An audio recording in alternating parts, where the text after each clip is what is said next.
वापस हम और काम की बात आपने देखी। मुझे बहुत खुशी होती है जब आप लोगों को टॉपिक इतना पसंद आता है, आप रिलेट कर पाते हैं। एक और भी चीज़ है जिससे आप रिलेट कर सकते हैं कि भाई वेडिंग फोटोग्राफी करवानी है मगर किससे करवानी है, और अगर बजट कम है तो खुद कैसे कर सकते हैं। वो DSLR तो ख़रीद लिया है, लेकिन हर कोई फोटोग्राफर नहीं बन जाता DSLR को ख़रीदने के बाद। उसको यूज़ कैसे करना है ये भी हम आपको बताएंगे आज के सीखे में। तो आज के सीखे में हमारे साथ मौजूद हैं अली अब्बासी। अस्सलाम वालेकुम। वालेकुम सलाम। कैसे हैं आप? मैं ठीक ठाक, अल्लाह का शुक्र, आप सुनाएं? मैं बिल्कुल ठीक ठाक। अली, आप कितने अरसे से प्रोफेशनली वेडिंग फोटोग्राफी करते हैं? मैं तकरीबन 8 साल से फोटोग्राफी कर रहा हूँ, वेडिंग्स फोटोग्राफी। वेडिंग ही आपका स्पेशल है या फिर आप सारी फोटोग्राफीज करते हैं? वेडिंग्स फोटोग्राफी हमारी स्पेशल है, लेकिन इससे पे फैशन शूट भी कर रहे होते हैं और बाकी भी शूट्स कर रहे होते हैं। ओके।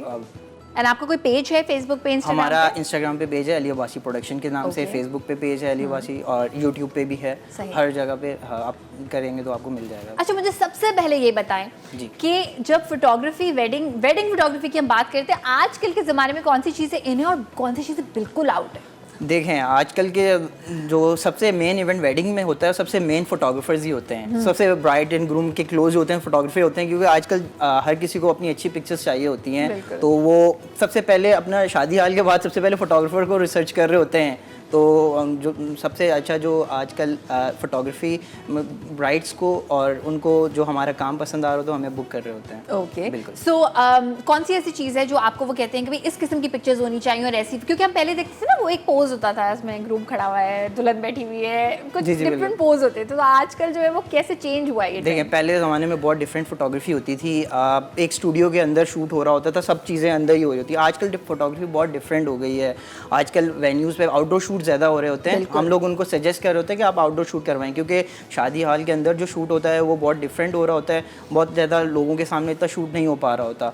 तो हम लोग आउटडोर शूट कर रहे होते हैं, जो क्लाइंट को बहुत ज़्यादा पसंद आ रहा होता है। डे लाइट में, सनलाइट में पिक्चर्स आ रही होती हैं, वो बहुत अच्छी पिक्चर्स आ रही होती हैं। ओके, सनलाइट जो आप कह रहे हैं वो टाइम ऑलमोस्ट क्या होना चाहिए? शार्प वाली या?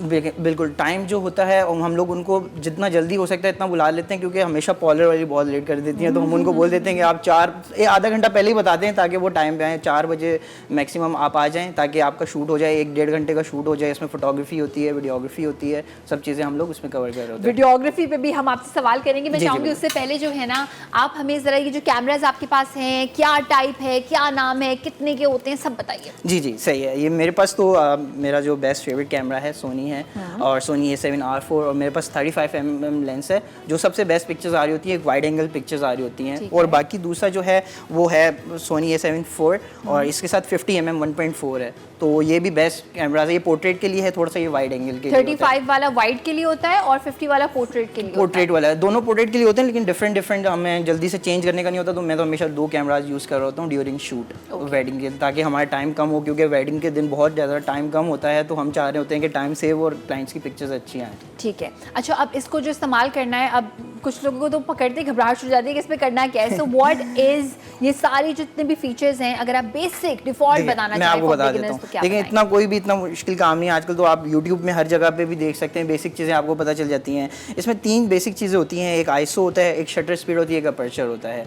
तो आपको वैसे तो आजकल जो बिगनर होते हैं वो ज़्यादातर ऑटो पे काम करते हैं, लेकिन नहीं, हम लोग तो प्रोफेशनली काम कर रहे होते हैं। आईएसओ सेट कर रहे होते हैं, शटर स्पीड और शटर स्पीड का मकसद ये होता है कि आप जैसे ज़्यादा मूवमेंट वाली पिक्चर्स हों तो उसको आप कवर कर सकते। शटर स्पीड अगर बढ़ाएंगे तो वो आप आराम से कैप्चर हो जाएंगे, उसमें फोकस नहीं होगा, ब्लर नहीं होगी, बिल्कुल।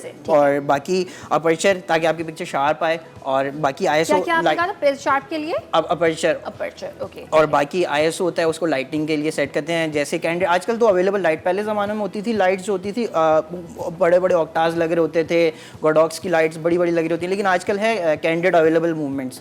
तो अवेलेबल पे तो हम लोग ज़्यादातर यही वाली चीज़ें सेटिंग रखे होते हैं, तो इसमें बहुत ज़्यादातर परफेक्ट पिक्चर्स आ रही होती हैं। अच्छा, तो ये तीनों आप इस्तेमाल कर सकते हैं। और आप क्या कहेंगे फॉर अ लेमैन, सबसे ज़्यादा इनमें से आसान क्या है इस्तेमाल करना? सबसे आसान यही कैमराज हैं। ये तो आजकल मिररलेस तीनों ऑप्शंस में से जो आपने भी ऑप्शंस बताएंगे ना, कि कौन सा मोड आप ऐसा सेट कर दें कि ऑलमोस्ट। मैं तो ज़्यादातर शटर स्पीड जो है 160 तक रख लेता हूँ, और बाकी आईएसओ वगैरह पे करता हूँ। बाकी लेंसेज का अपर्चर तो 1.4 ही होता है मेरा, और बाकी तो सिर्फ आईएसओ का आगे पीछे होता है। बाकी तो कलर्स, ग्राफ, वो तो अगर अंदर जाएंगे तो डीप में बहुत चीज़ें होती हैं, लेकिन हम लोग बेसिकली यही चीज़ होती है। बाकी एंगल्स का ज़्यादातर होता है, एंगल्स आप जितने अच्छे लेंगे तो इतनी अच्छी पिक्चर्स आएंगी। ठीक है। अच्छा, मैं चाहूँगी कि कोई भी हम ऐसी कुछ भी एक चीज़ आपके सामने रखें और हम चाहें कि आप हमें बताएंगे कि कितने दूर से पिक्चर लेने हैं, कितने करीब से पिक्चर लेने हैं। बता देता ओह, ये हो सकता है। तो वेल जनाब, ब्रेक का टाइम है, अभी तो मैं पिक्चर्स इनसे ऐसे खिंचवा लेती हूँ और जब थोड़ा सा हम लाइट वाइट सारी चीज़ें समझ लेंगे तो ब्रेक से वापस आने के बाद मैं आपको ये दिखाऊंगी कि क्या किस तरह से इन्होंने इन चीज़ों का ख्याल रखा है, डिस्टेंस का, कहाँ क्लिक करना है, कहाँ नहीं करना। तो हमारे साथ ट्यून इन रहिएगा सीखने के लिए वेडिंग फोटोग्राफी आपके अपने कैमरा से, जो कि एज इट इज़ घर में रखे हुए। अली जो है ना, वो मेरी पिक्चर्स कुछ ऐसे लेंगे इमेजिनिंग कि जैसे कि मैं ब्राइड हूँ, और वो चीज़ें हमें बताएंगे जो कि बड़ी इंपॉर्टेंट है। अली, आपने मुझे बताया था कि साइड कोई इंपॉर्टेंट चीज़ होती है, वो जरा बताएं। सबसे ज़्यादा इंपॉर्टेंट जो होती है वो ब्राइड, हमेशा हम जब जाते हैं तो शूट करने के लिए वो बोलती है हमारी साइड ये है। हम वैसे सबसे पहले क्वेश्चन कर लेते हैं कि आपकी कौन सी साइड है, तो वो कह रही होती है हमारी ये साइड है, यह साइड है। कुछ क्लाइंट्स होते हैं हमें बोलते हैं कि हमारी कोई मसला नहीं है, आप कोई सी भी बोलेगा, हम उनको भी दिखाते हैं खींच के कि आपकी ये साइड है, तो वो कहते हैं हाँ परफेक्ट, ये साइड से ज़्यादा अच्छी तस्वीर आती है। या कौन सी एंगल से सेल्फी ले रहे होते हैं, उनकी वही साइड होती है ज़्यादातर, तो वो सेल्फी वाली साइड उनकी मेन साइड होती है। और कुछ क्लाइंट्स आते हैं हमारी डबल चिन ना है, तो हम उनको ये बोल देते हैं कि आपकी डबल चिन ना है, तो उसके लिए 2-3-4 अच्छा, आप मुझे करके दिखाएगा। अगर फॉर इंस्टेंस मैं कोशिश करती हूँ कि मेरी डबल चिन आ जाए किसी तरह, फिर आप मुझे मना कीजिएगा। मैं आपको बता दूंगा। आप जैसे आपकी डबल चिन आ रही है, तो मैं आपको बोल रहा हूँ अपनी स्ट्रेच योर नेक, थोड़ी सी हल्की की आगे की तरफ स्ट्रेच नेक करें, हल्का सा रिलैक्स करके सांस लेते रहें बस। हमेशा हल्का सा आगे की तरफ नेक स्ट्रेच करना है और थोड़ा सा फेस ट्रेन करना है। हमेशा साइड पोज आपकी ये भी साइड है और आपका स्ट्रेच नेक होगा, तो बस ये परफेक्ट पिक्चर में आपको दिखा दिखा देता हूँ। परफेक्ट, क्योंकि देखें हाँ परफेक्ट, इसी तरह स्माइल करें,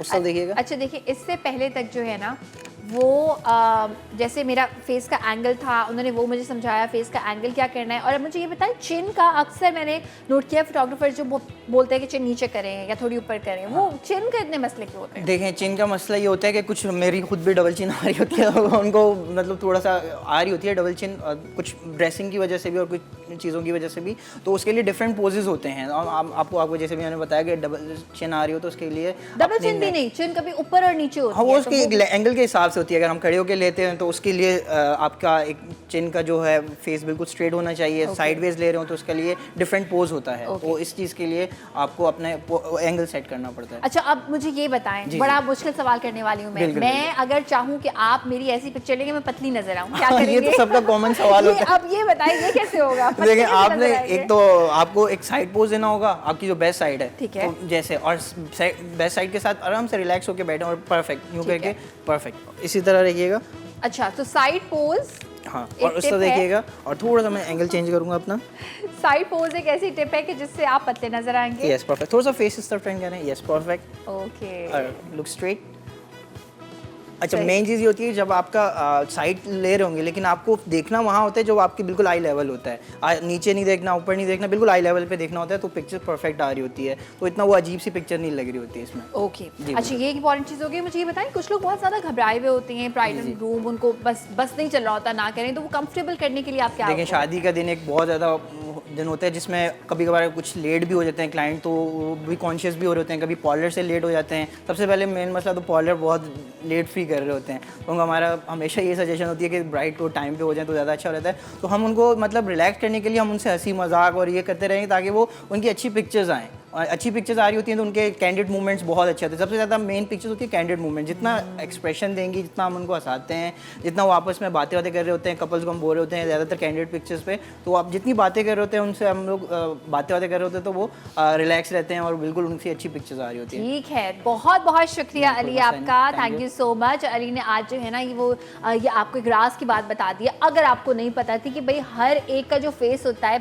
बेसिकली एसिमेट्रिक होता है, यानी कि राइट साइड थोड़ी सी मुख्तलिफ होती है लेफ्ट से, तो एक साइड होती है आपकी जो ज़्यादा अच्छी लगती है। और दुनिया भर में जितने भी बड़ी बड़ी एक्टर्स हैं, बड़े बड़े एक्टर्स हैं, वो सब कहते हैं कि जी हमारी सिर्फ यही साइड आनी चाहिए। और अगर रिक्वायरमेंट होती है ना कि दूसरी साइड हो, तो वो एक साइड से शूट करा लेते हैं और उसी को जो है वो फिर बाद में एडिट कर देते हैं।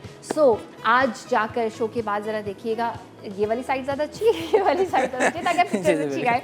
वेल जनाब, इसी एक ह्यूमरस नोट के साथ चाहते हैं आपसे इजाज़त। आपसे अब मिलेंगे हम मंडे को अफोर्डेबल शादी वीक में, जिसमें हम बहुत ही कम बजट में एक अच्छी सी प्यारी सी शादी विद मेकअप एंड कपड़े किस तरह से होगी ये हम आपको बताएंगे। तो आप ज़रूर देखिएगा हमारा अफोर्डेबल शादी वीक, और ज्वेलरी भी हमने कुछ ऐसी आपके लिए निकाली है जो कि कम बजट में अच्छे से अच्छे आपको जो है वो दिखाएगी। सो अच्छा सा वीकेंड गुजारें, करते हैं आपसे मंडे को मुलाकात। अपना बहुत सारा ख्याल रखिएगा, हम सबको दुआ में याद रखिएगा। अल्लाह हाफ़िज़।